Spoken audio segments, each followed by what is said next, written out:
In another video, I talk about 3 reasons why communication is so important with your land surveyor, why a land surveyor needs to really work hard to communicate well with others on a project, whether it's just a buy-sell real estate transaction or a land development or infrastructure project. In this video, I want to talk about 4 specific things that your land surveyor can do, work hard at to make sure that he does have good communication or she has good communication with you. And I'm going to talk about these 4 things that we do at Redefined Horizons. You know, when I say at Redefined Horizons that my partner Danny and I work really hard to have good communication with the client, and I'm not being fluffy. That's not something warm and fuzzy and vague. We work really hard at a few specific things. So I want to cover those, I'll point you to a resource. One of the resources that I've enjoyed is the plain language movement. So if you do an internet search for plain language in legal documents or plain language in contracts or plain language in government, you'll find some really good resources that have helped me. So what are 4 specific things that we do here at Redefined Horizons to try and have good communication with our clients? Really things that any surveyor can do.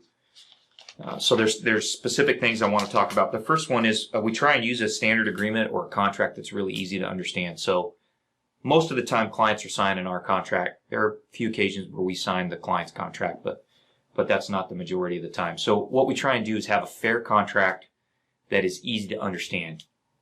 Now, even with our effort to have a contract that's easy to understand, there's still some important legal terms that need to go into that contract. So what we do at Redefined Horizons is we've made that standard agreement, as easy to understand as we can. We also provide a 2-page summary of the agreement that is in plain language that just about anybody could pick up.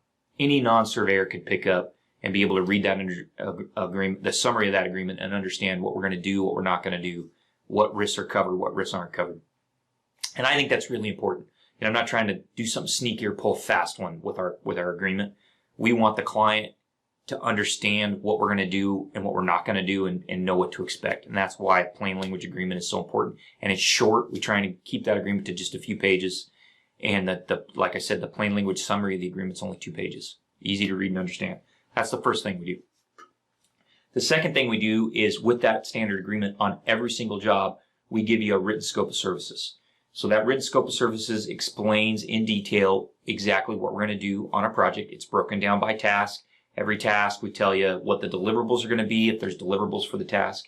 Then at the end of the scope, we go in and we have understandings. So these are understandings that we have going into the project, and we have exclusions. These are things that you might expect that we're going to do, but we're not. It's not included in the scope or the price, and here's why.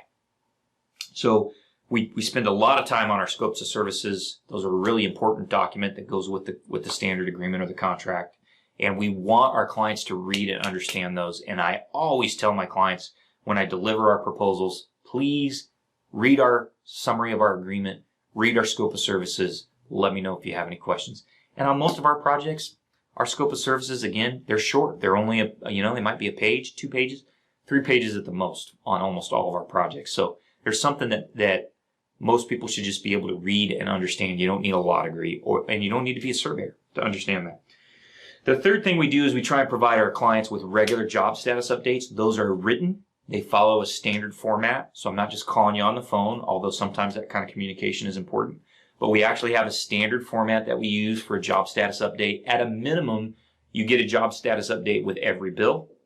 There are times when we may send you a job status update between bills if we've reached project milestones.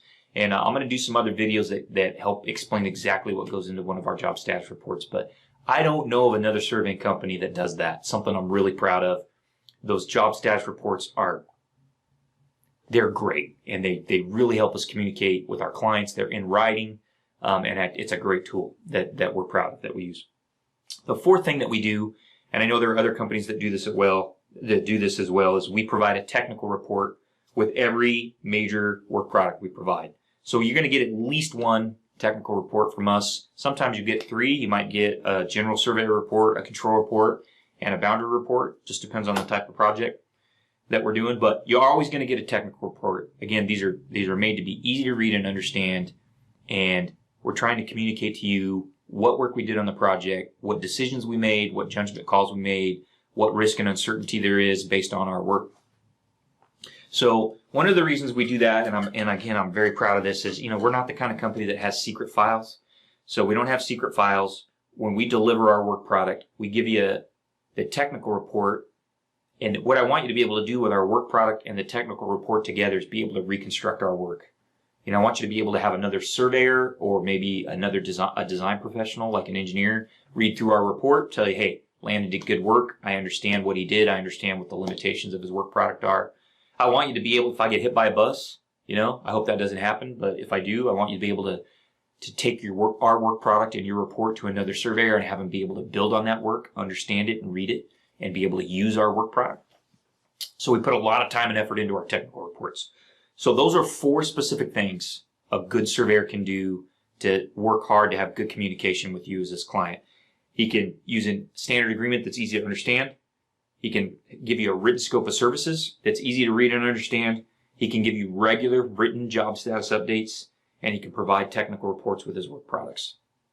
So if your surveyor is not doing that, you need to ask him to do that. And if he refuses or she refuses, and you're working in California and Nevada, you might need to call Redefined Horizons, because we're already doing that for our clients. And we make that information super easy to access. We've got a client website where you can go in, you can access all your job status reports, you can download all your work products, and you can get to all your invoices and payment receipts at any time, 24 hours a day, right there on a single web page. We do that. It takes a lot of time and effort, but we do it because we know how important good communication is with our clients.